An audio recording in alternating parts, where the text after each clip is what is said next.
last, well, it's been 15 years now, I sort of turned my focus to working with early stage startups. And I define an early stage startup, at least the clients that I've had the opportunity to collaborate with. These are founders who are leaving the early struggle phase of their business and they're moving into the scale phase, which is obviously a lot more fun than the early struggle phase. Typically, they have revenues of anywhere from 1 to 10 million, and I'll speak in U.S. dollars. Uh, they're at that revenue threshold where uh, they have a base of customers. Their innovation um, is proven, uh, but they have to change or they have to change their thinking. The old saying goes, what got you here won't get you there. So Mm-hmm. it's at that critical stage of their growth where I come in. Um, Typically, the entrepreneurs that I work already have a pretty good handle on who they are and what their business means to them and to the current base of customers. But what they're really after is some objective advice, some reassurance, and some guidance to strengthen the clarity and the confidence they need to create the bigger future that they're working so hard to create. And all at great risk, by the way. Yeah. But typically on a more practical day-to-day basis, uh, they're looking to strengthen their effectiveness in leading a growing team, delivering great products that people love and can't live without, and essentially um, improving the quality of their presence in the marketplace to obviously attract more customers, but to attract the attention of investment capital that plays a big part in their growth. Typically, at this stage, they're looking for seed or Series A financing. So they're not kitchen table startups, if you know what I mean. Sure, and I think one of the struggles I've had personally, and hence I decided never to take startups anymore, is that I've had two experiences with one of those really big ones. So they're not like in the baby phase yet, still sort of, and they were struggling between themselves to emotionally let go. Let me put it this way, because they are now at a stage where they need to hire a CEO, a GM, all the proper structure, but they have not given them a proper vision, i.e., a good brand strategy, and at the same time, they still want control. They can't let go. It's like, I can put that in images like, when your kids go out of the house because they're studying abroad, or they're getting married or whatever. They can't let go, and therefore complete failure, and there is a lot of disruption in the operation, because the old team, kind of, who started with them, now they feel left out. They feel like, oh, I have a new boss now on top of me, but I'm the one who built the company, that kind of narrative. And unfortunately, I mean, I'm talking about a very big retailer here in Egypt, and the project did not go so well. I spotted it, but there was nothing. I mean, they had a new CEO on board, and then they had me as an outsider. I saw it all, but then they were not there. So going back to your point, let me ask you if these founders had actually a vision on brand strategy specifically, or they were all operationally driven, now that they like in the second seed or something. And how do investors feel? Because I've spoken to a couple of investors, and they're now looking for of the basics. Where is your cash flow? Where is your brand awareness percentage and stuff like that? Are you seeing the same with your guys in the US? Oh, absolutely. One of the one of the big criteria to um, really have serious conversations with the uh, private equity investors is they really need to know that there is a professional team that's capable of leading the company um, into this next phase, this what I call the scale phase. Um, Typically, it's a high bar. Really, it's a very high bar for a startup founder. typically who started the business around a particular passion or a particular cause. For example, one of my startup clients uh, started their business because they were passionate about food waste and and plastic use, and they started their business and developed a fairly simple product to alleviate that. And they got to the point where they were at that point where they needed that kind of private equity capital to grow. Um, they're not, from my experience, I've never had a client that has said, "Oh, Thomson, what we really need is brand strategy." They're not even thinking in those terms. Uh, it's to them. I think the big problem I face is these founders. They want to immediately jump to marketing, more marketing, and what they wind up doing is spending a lot of money and not getting a lot of result.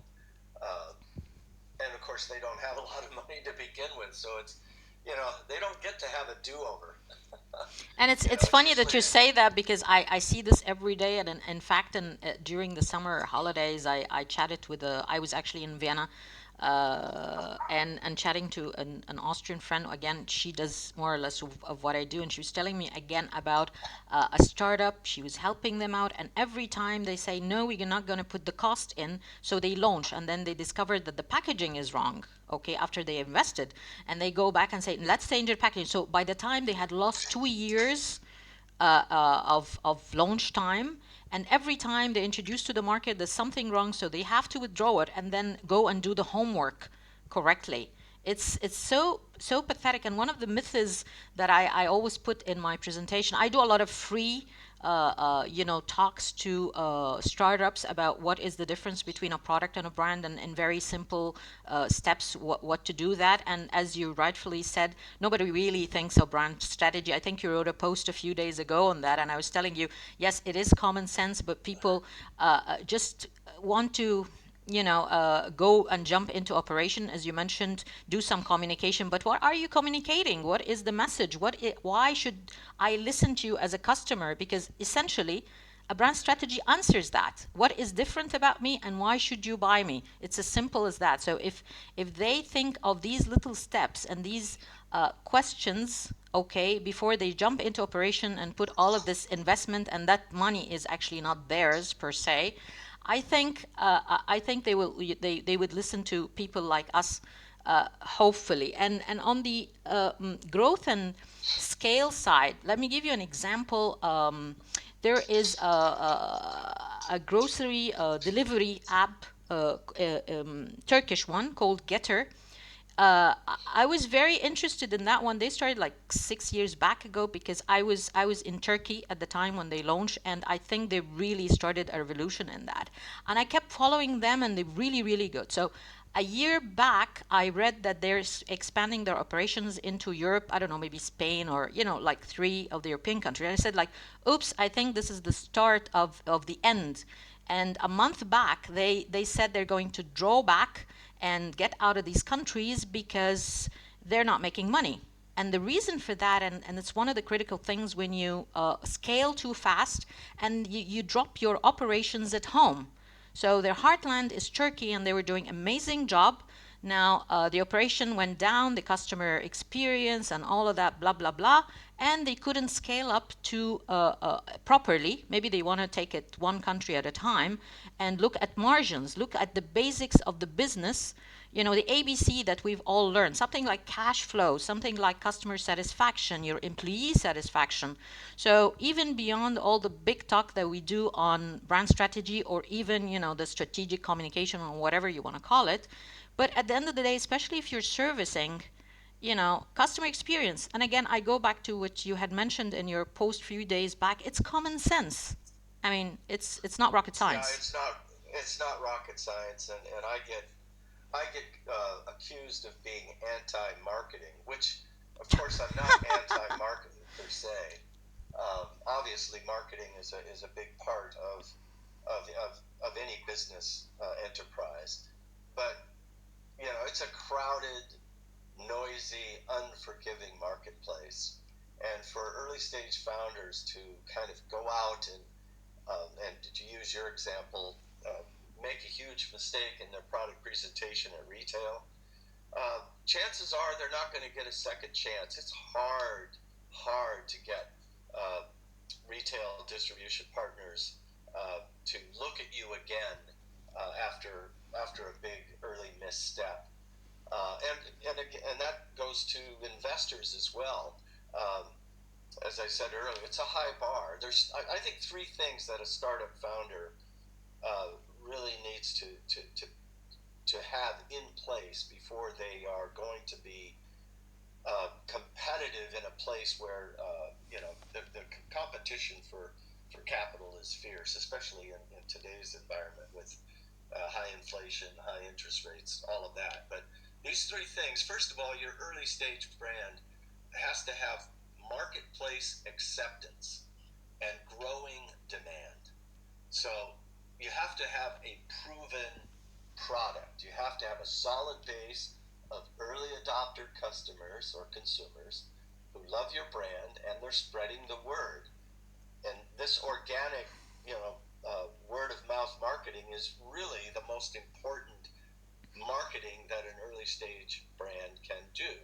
Um, they have to demonstrate in the sales channels they have velocities that are on an upward trajectory, approaching or exceeding the requirements that just to stay on the shelf. They've met those requirements. Secondly, and most importantly, I think they have to have a solid leadership team in place. When your business has the right people in the right seats, to use that term, which is very familiar to everybody, um, everybody moving in the same direction, creating a strong customer-focused culture.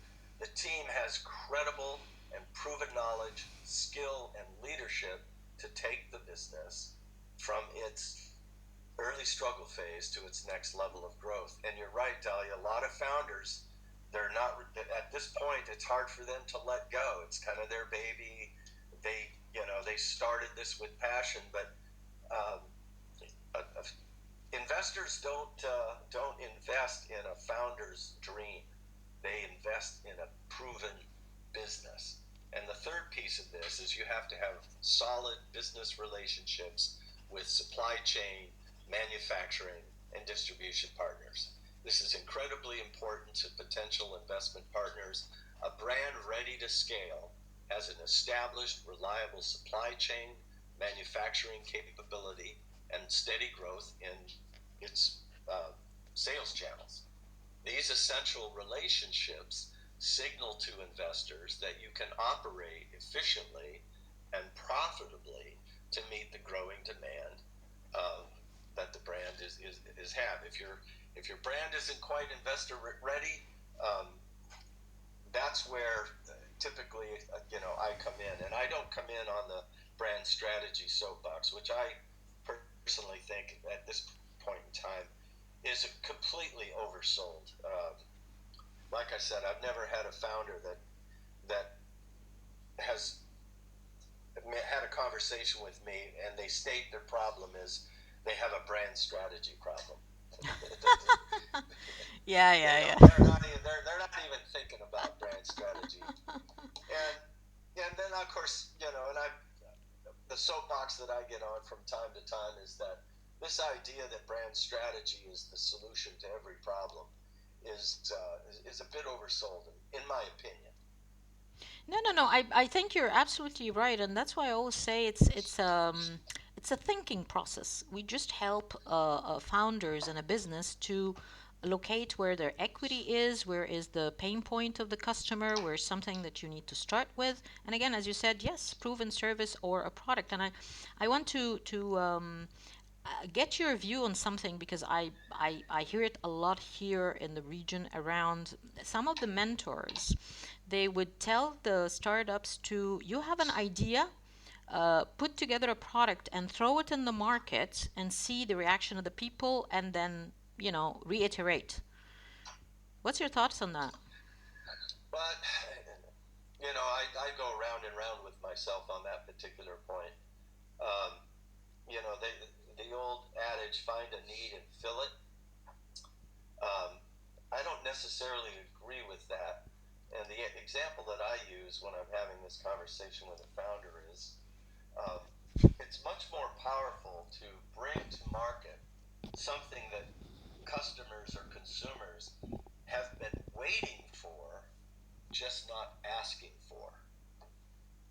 And Mm-hmm. when that happens, uh, well, no one, for example, was asking for an iPhone, but once the iPhone was realized, people stood in line, and it was a product that people were waiting for, but they weren't asking for. So this ability to have an what I call an idea of value that strikes a chord and meets an unmet or unarticulated need that the customer has is a very powerful way to build the traction and momentum that you need. Um, and I call this the compelling idea of value, not a product idea, but an idea of value that takes its form in a product that captures the customer's attention, changes their behaviors, and fulfills their unmet or their unsatisfied desires. Savvy investors, especially in CPG, uh, they know the world doesn't need another Me Too skincare cream or snack bar or taco sauce or fizzy water. Uh, the world is full of Me Too products. Your innovation needs to represent a highly valued idea that is embraced by a growing tribe of people and not available currently in the category from competitors. Yeah, yeah. I just want to jump in here and try to be a little bit realistic because, as you said, product comparisons, there is very little differentiator because everything has evolved with the technology, blah, blah, blah. And still, we want to have new companies and brands and whatever.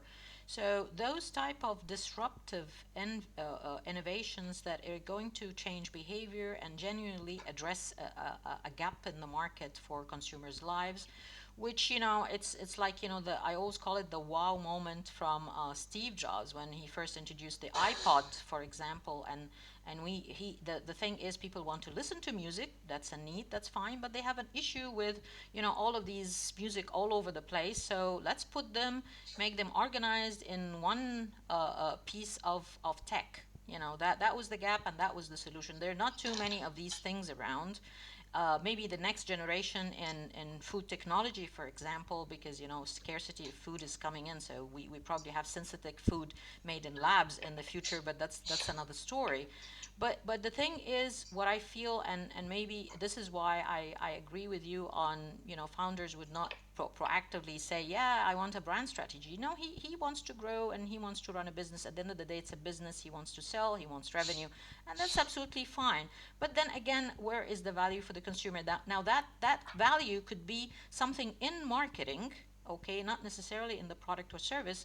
So I like to always give this example around headphones. If you want to buy headphones, maybe the way it's displayed or the write up or the landing page on e-commerce, it really focuses on the need of that particular segment. I'm buying those because I love rock music, so I want the sound to be very high and the bass is high and so forth. Okay, so maybe that is the angle where you communicate with me because that is my hook. However, I that was my hook, so that's the first introduction to that brand. But then all of the other stuff, like the noise level or the price or all of that stuff is important, but to me it's secondary. And if I understand my consumer segment very well, maybe the differentiator here is how I communicate my speakers, which is like every other speaker in the shop. But maybe that is a way forward to differentiate yourself. Just to be realistic that there is not so much disruptive innovation out there. Well, um, I like your headphone idea. I'm also, my avocation is songwriting and music, so Yeah. I'm always, I'm always interested in gadgets, especially any technology gadget that's around the music idea. But the world is full of products, and the world is full of pretty much every most consumer needs are pretty accurately covered, or adequately covered, I should say, in any Yeah, category. yeah. But I think what's missing for startup founders is that a lot of times they want to duplicate the success of something that came before them, and I think that's a huge misstep for a lot of founders. Um, Another example that I use between two brands is North Face, the outdoor wear brand, and Patagonia. They both sell exactly the same product. They both are in exactly the same distribution channels. Product to product, they're pretty much uh, price at price parity. Um, but if you're a Patagonia lover, uh, chances are you're not going to buy anything other than Patagonia. And the reason it has nothing to do with the product. It has everything to do with the belief system that brand represents to that particular customer or consumer. I love the quote of Von Chenard, the founder. He says our strategy is pretty simple. We follow our beliefs, and customers follow us. And I think for early stage founders, particularly those that have demonstrated enough success that their business is now at a point where it's ready to scale, um, it's being able to stick to your beliefs, stick to the things that make you unique to those customers, and it really doesn't have anything to do with the product per se. In Patagonia's example, everybody knows that that they're very much concerned about doing no harm to the environment in any activity of their business. Um, you don't have to be on a this brand purpose soapbox to stick to what is right for your business, and not be uh, tempted, I guess, to fall into the trap to do what conventional wisdom says you should do, and that's particularly true in marketing. Um, I know a lot of startups that have found their way to the boneyard rather quickly, believing that marketing is the source code for building a strong brand. It really is not. Marketing is a tactical endeavor that it's just like manufacturing or anything else. It's a tactical part of the business. What's important in the early stages is to really have those big pieces figured out, like who we are, what we stand for, why people care about us, how our image and our behavior in the marketplace influences our success, regardless of what the product offering is. That's a hard one for founders to get their heads around. And I would add to that is also the segments that you're addressing, because to your examples, this is quite niche. People who are interested in the environment, all of that, and you're not speaking to everybody, and they know that this is niche, not mass. Okay, and maybe this is limiting the growth in the future. I get this a lot when people want to expand, and it's justifiable. Every business needs to grow, and I go back to an example from a couple of years back, which I had this huge debate on LinkedIn about one of our local grocery e-commerce, and their name. Let me just stop at choosing the name. I always say that choosing a name of your brand is like choosing the name of your baby. You don't want it to be odd. Yeah, you don't want it to be odd or alienating, or people would make fun of it. You also want people to be able to pronounce it and remember it. So it's exactly like the brand name. You don't have to actually have a name that stands for what you do. I mean, I've worked what most like 9 years or so on global brands in chocolate, and I can tell you, I mean, a global brand like Snickers, it is a chocolate. A local brand which I launched is called Moro. So Moro, and we export to the whole region. Yes, it's simple, it's easy to pronounce, it doesn't have a meaning nor connotation to chocolate. It's Moro. That's it. So these guys, their name had a connection with bakery, and they do, when they launched, they have a huge association and with bakery. They've done so well. They are niche, and then suddenly they have a promotion on iPhones. And I was like, I mean, guys, you are not a destination for somebody who wants to shop for an iPhone. And they had a Black Friday on it. So the point was, you need to walk the journey with the customer. You want to grow, and your end game is to be, huge retailer. That's fine. But now you're known for being a bakery. So the next thing is being a grocery. They have, they're now on grocery. Of course, I never received a thank you or anything for suggesting that for free. But, those are the kind of dialogues that needs to happen between founders, that where is the next growth vertical for us? We started with something, we were doing great, but then people think of us as a bakery, but I want to sell coffee machines, for example. Now, if you're investing as a customer in a coffee machine, then you're savvy, you understand very well about your coffee, and therefore you will never look at an app for that. No, you will go to a specialized retailer that sells coffee machines. And this is where understanding your customer and destination categories comes in. It's a huge part of retail work, whether you're online or offline. It's something that I always find founders don't really get it. So in that respect, I always tell them, think about your brand name very carefully, especially also if you want to grow into other markets. You don't want to, English is fine, okay, but also understand cultures. I mean, maybe one name will be negative versus others. I think we covered a lot of points, and if you have something to add, that would be great, Thompson. Other than that, I will open the floor for discussions or questions. Yeah, that's yeah. We have some folks listening.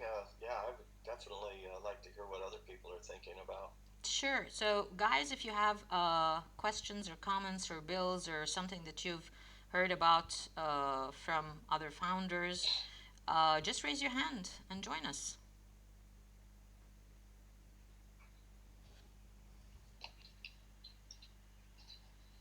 I'm looking at I'm looking at that. Okay. Well, yeah, I mean, they raise. I don't see any. I don't see any hands raising, which is okay. Um, I think I think the thing that I focus on, regardless of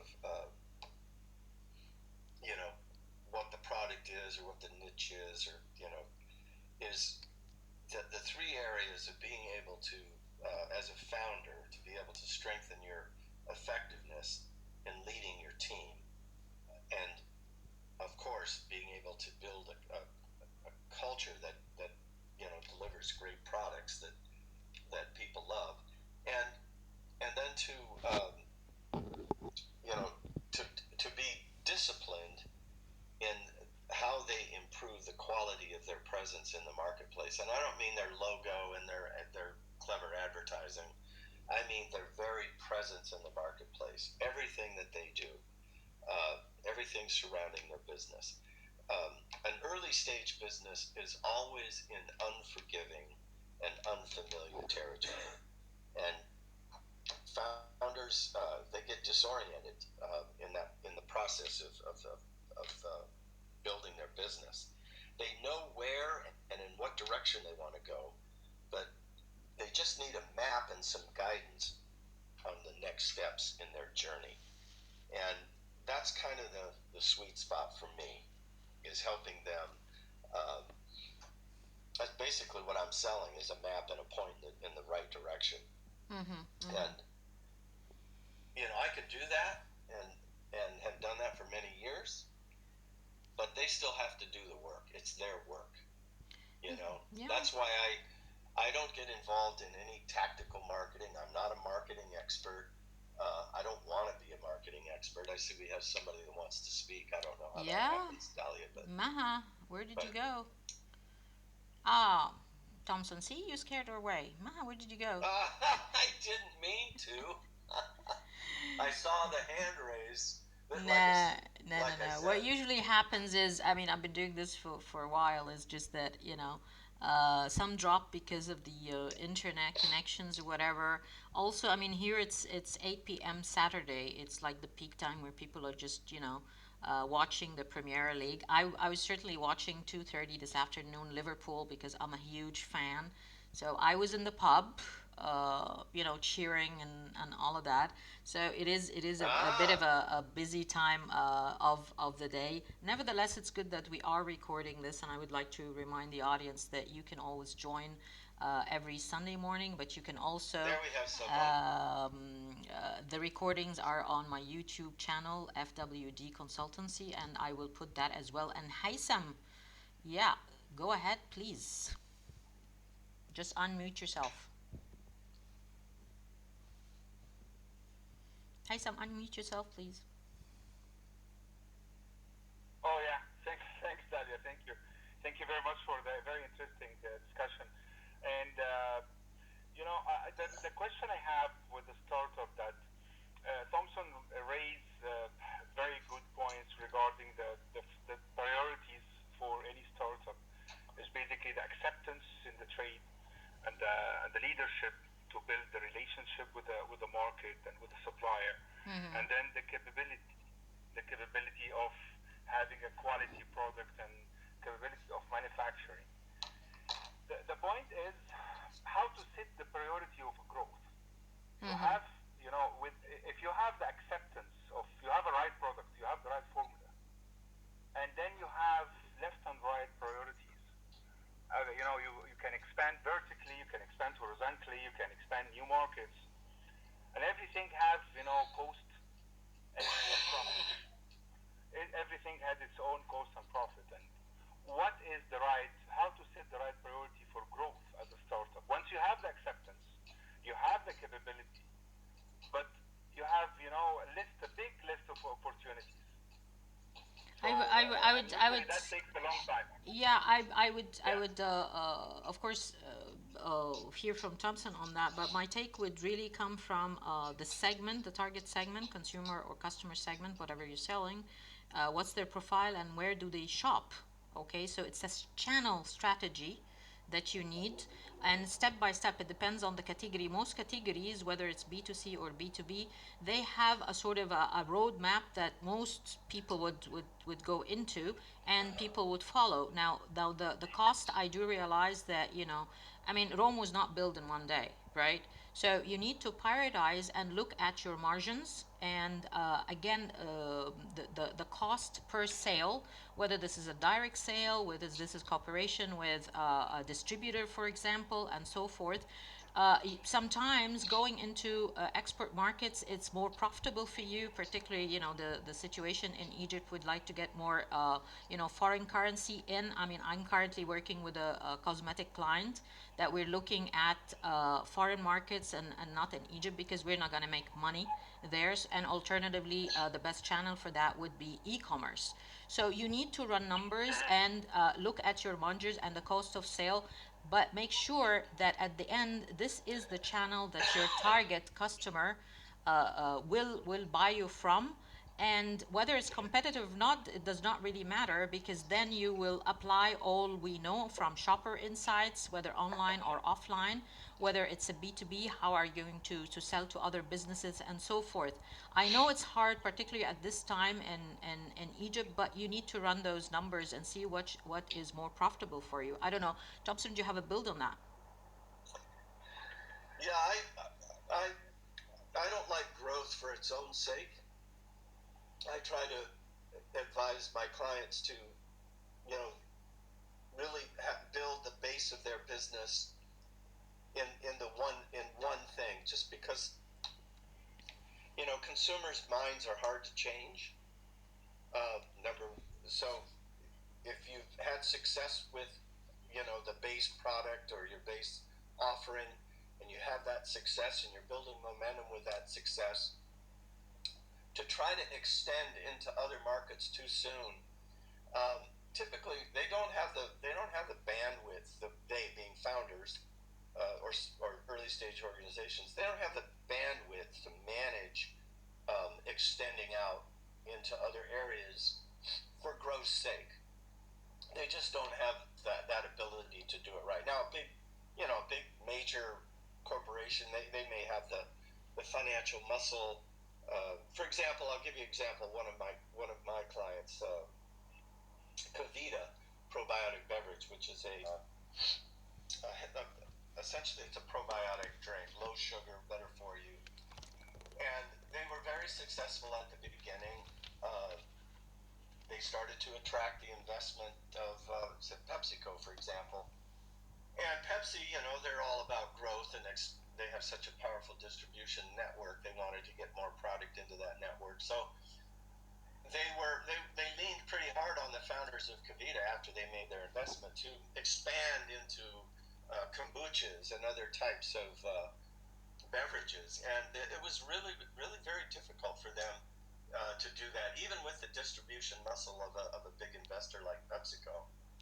So I think you have to be very, very cautious about growth for its own sake, because first of all, you have to have awareness, and you have to have relevance, and then with awareness and relevance, it has to create some kind of emotional response, and you have to be accessible. That means you got to be where people are, where your customers are, and then you got to be a value.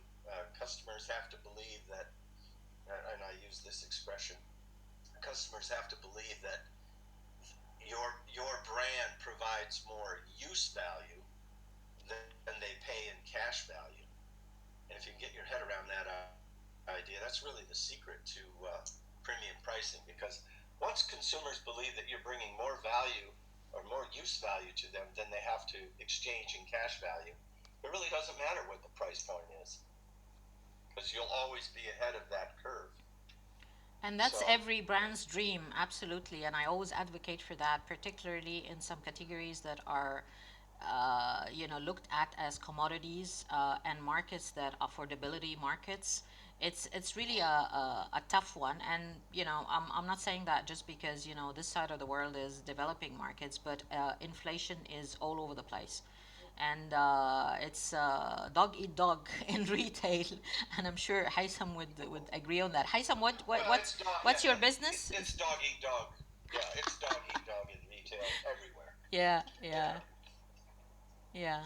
I don't know, Haitham, if I answered your question satisfactorily. Yeah, pretty, because I just had like a meeting last week with the founder and with the team, and we just list all the growth opportunities in a PMO table. Mm-hmm. And we said, okay, and then we sized what is the success rate for each initiative, a growth initiative, what is the cost associated, and then what is the impact on profitability, NCM. And whether it's a strategic initiative for permanent, or is it tactical driven permanent? Yeah. So it was to be honest, it took like a couple of hours to select the right priority, and but certainly what Dalia mentioned about the segment where consumer are, where the destination for consumer, that's absolutely relevant, and precisely also Thomson, you mentioned to be relevant and watch out the growth, because you might open new markets that where you are not relevant to these markets, the same as a core market. That's that's really was considered in our discussion. So thank you very much. Yeah, it's very interesting. Yeah, thanks. You're welcome, and thanks for coming up on stage with us. Yeah. So guys, any other questions or thoughts that you want to build in?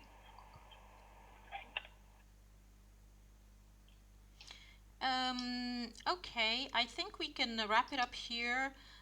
Thanks a lot, Thomson, my dear. Personally, let me. Pleasure. Let me tell you two things. I'm going to be biased, and if I want to wrap up, I'll wrap up with two statements that came out in this session, one from me and one from you. So one of the things you said, and I totally love when you said that investors do not invest in business dreams, but in proven business. And the other one from me is that naming your brand is like naming your baby. So I hope these two statements will stick to the guys who are still with us, or if you're going to listen to the recap on my YouTube channel. Next week I'm off, but the following one will be have an exciting topic. I'm not going to tell you. It's going to be again in the morning, my usual Saturday 11 a.m. Cairo time. So I hope to hear from you. And Thompson, do you have a cold? Because I felt like you're sneezing and you're not well. Are you okay? I'm on the tail end of a cold. Sorry about that. No, no. I tried to mute myself when I was gonna sneeze. I hope that wasn't too distracting. Apologies. No. It's okay. I hope you feel better, and we'll Yeah, no, talk I'm on soon. the mend. It lingers. It lingers. Thank you for being here today, and enjoy the rest of the day. My pleasure. Thank you for inviting me. It was a nice conversation, and seems like we had a nice group of folks that chimed in. Absolutely. All right, everybody. That's a wrap up from us. I'll see you in my LinkedIn feed, Dahlia. Yeah, same here, buddy. Until we meet in person. Yeah, all right. No problem. All righty. Goodbye, everybody. Have fun. Yeah.